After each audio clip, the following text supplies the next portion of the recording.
12지지를 살피는 방법은 많습니다만 가장 중요한 방법은 이 공간과 환경으로 살피는 방법과 이 지지에 들어있는 지장간 글자들로 분석하는 방법이 있습니다. 오늘은 지장간 글자들의 의미로 분석해 볼까요?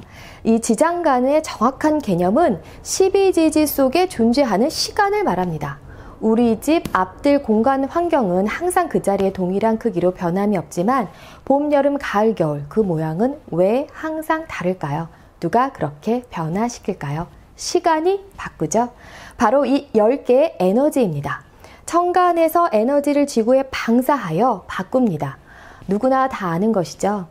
하지만 이런 작용력을 명리 이론으로 표현하면 지장간입니다.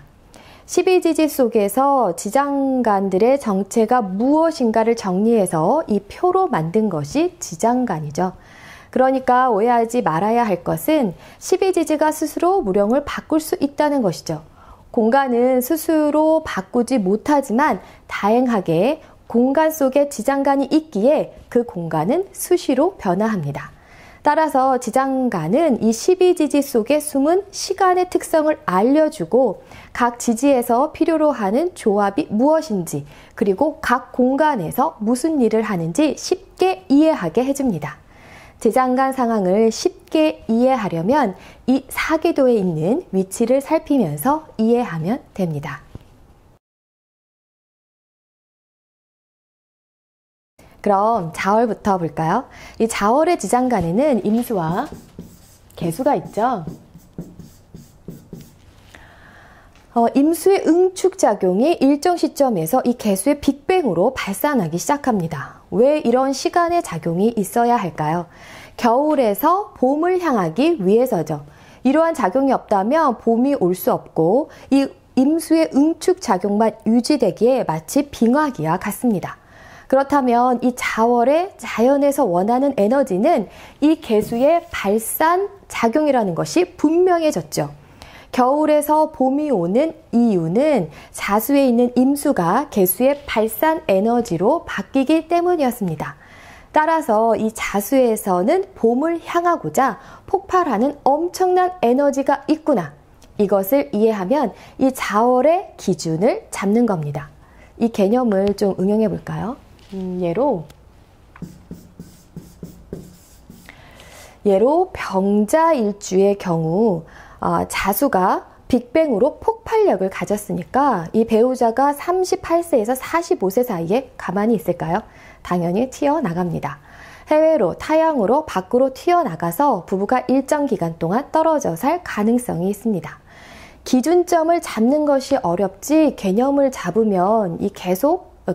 잡으면서 계속 의미를 확장하여 활용하면 됩니다. 하나 더 해볼까요? 이 자수의 재물은 어떨까요? 이 사주팔자의 다른 구조를 감안하지 않으면 이 자수의 재물복은 약하죠. 왜냐하면 이 자수에서 빅뱅 할 때 이 유자파로 유금을 파시키면서 종잣돈이 투자되거나 자수 속으로 사라집니다. 따라서 돈의 방향성은 나가는 것이지 들어오는 것이 아니죠. 간지로 살펴보면 갑자, 병자, 무자, 경자, 임자는 주로 종교, 명리, 철학, 교육 등 이 정신을 활용하라는 에너지를 갖고 있는 겁니다. 만약 물질을 추구하면 어떻게 될까요? 38세에서 45세의 일지 시기에 돈을 낭비할 가능성이 높죠. 이런 식으로 계속 의미를 추론해서 확장하여 실전에 그대로 응용하면 됩니다.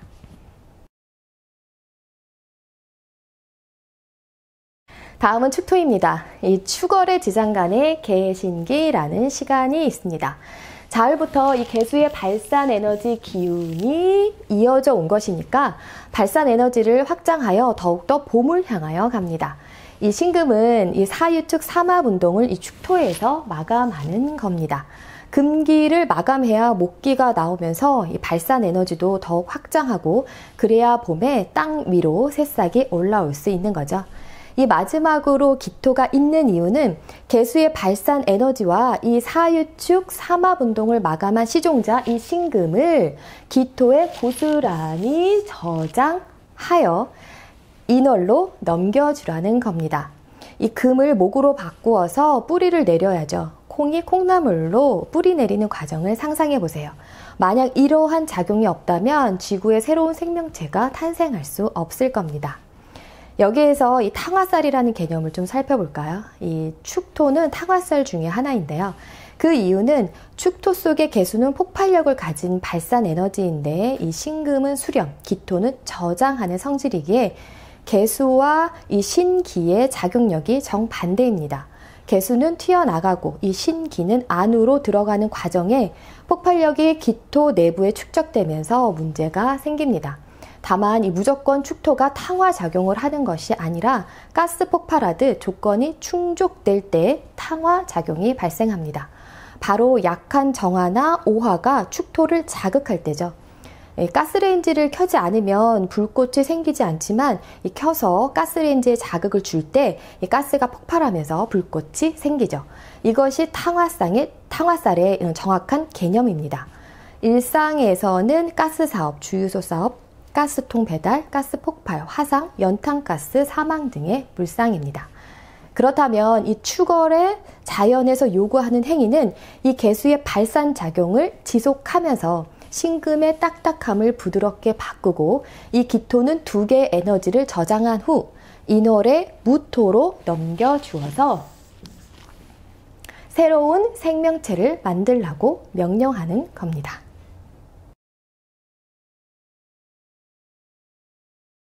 다음은 인목입니다. 이 개수의 발산작용으로 인월에 이르면 이 신금의 무령이 간목으로 바뀌어 땅에 뿌리를 내립니다. 금이 목으로 변하는 과정인데 유금이 인으로 글자가 바뀌었다고 갑자기 모양이 완전히 다르게 바뀌었다고 생각하면 안 됩니다. 콩이 콩나물로 바뀌었다고 전혀 다른 것이라고 하지 않죠. 모양이 전혀 다르게 변하는 곳은 이 진토로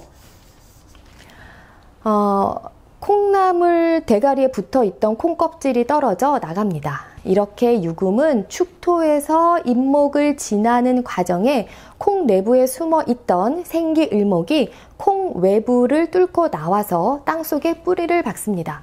다만 글로 표현하니까 이 축토에서 인목으로 넘어오는 과정이 쉬운 것 같아도 어머니의 출산 고통만큼 힘든 과정입니다. 기토에 저장되었던 이 개신기 에너지가 인월로 넘어오면서 병갑으로 바뀌는 이유는 이노술 삼합운동을 시작하기 위함이요. 동시에 인묘진으로 목기를 확장하는 공간으로 바뀌었기 때문이죠. 따라서 인월의 공간에서 가장 중요한 일은 땅속에 깊이 뿌리 내리는 겁니다.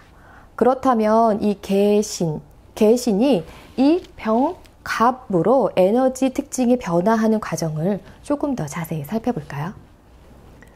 축토 속의 개수가 인월의 병화로 바뀌는 과정은 사계도를 살피면 쉽게 이해가 됩니다. 자월에 폭발했던 개수가 있었기에 발산 에너지가 확장하는 과정에 분산 에너지 병화로 바뀌는 첫걸음이 인월의 병화가 장생지를 만나는 것이죠. 그리고 인호술 분산 운동을 출발합니다. 따라서 개수는 병화의 정관이라고만 보면 극한다고 생각하지만 실제로는 병화를 만들어낸 모친과 같습니다. 물론 그 과정은 개수가 을을 기우고 을이 좌우로 펼쳐서 병화의 분산작용을 돕는 과정을 거치지만 근본적으로는 개수가 병화를 만들어낸 모친이죠. 축월의 신금이 인월의 갑으로 바뀐 이유를 살펴볼까요? 사계도의 물질 변화 과정입니다. 가을에서 겨울을 지나는 과정이 콩이 콩나물로 바뀝니다.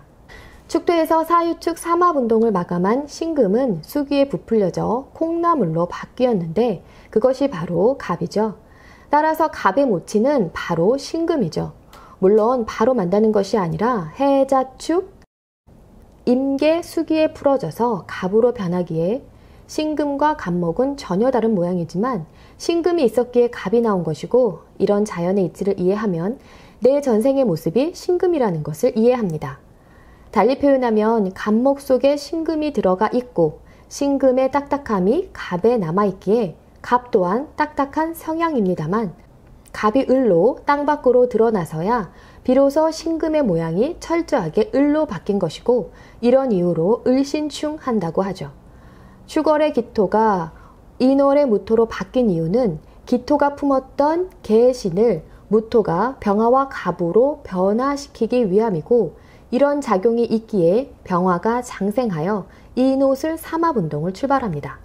그렇다면 인월의 공간에서 할 일은 무엇일까요? 갑 뿌리를 내리고 점차적으로 병화의 분산작용을 도우는 겁니다. 목생화 과정이죠. 다만 주의할 점은 병화가 장생지라고 하니까 강한 것처럼 오해하는데 분산작용은 생겨나기도 전입니다. 단지 발산 에너지 덕분에 분산 에너지가 보이지 않을 만큼이라도 생겨나기는 한 겁니다. 명확한가요? 임목은 겨울에 배속되고 임수에 의해 땅속에서 뿌리 내리는 과정이 있습니다. 따라서 임목에는 임수가 가득하고 병화가 가득하다고 보면 안 됩니다. 예로 신월에 임수가 장생지라고 임수가 가득한가요? 신월은 여전히 여름이죠. 화기로 가득합니다. 단지 신월에 임수의 응축 기운이 막 생겨난 겁니다. 어떻게 여름에 수기가 생겨난 걸까요? 5월에 병화가 정화의 수렴 에너지로 바뀌면서 신월에 응축작용 임수가 생겨난 것이지만 그 공간은 여전히 화기의 주도하에 있는 여름입니다. 자, 인월의 자연에서 할 일은 사계도에서 보여주는 것처럼 임수가 갑인의 뿌리 내림을 돕는 겁니다. 따라서 임수가 먼저 뿌리 내리게 한 후 이 개수의 발산작용으로 땅 위에 오르도록 돕죠.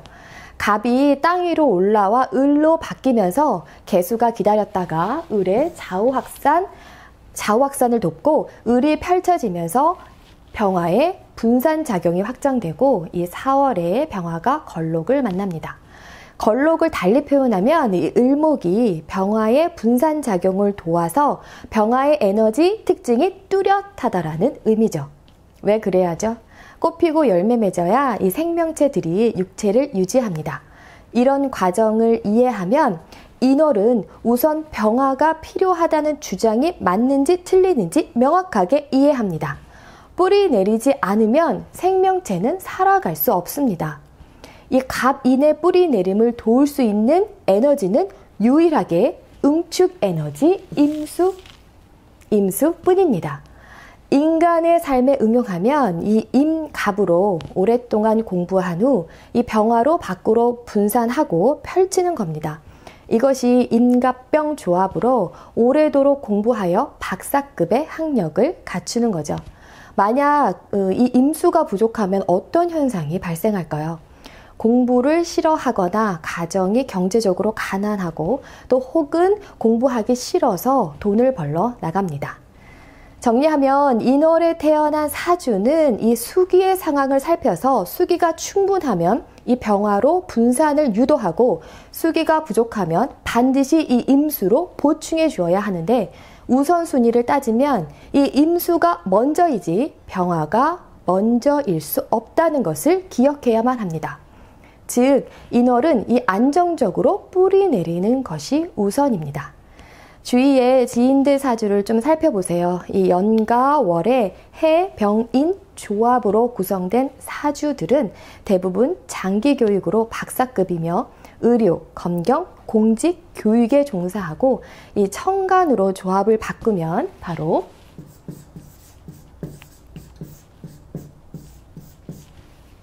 임갑병입니다.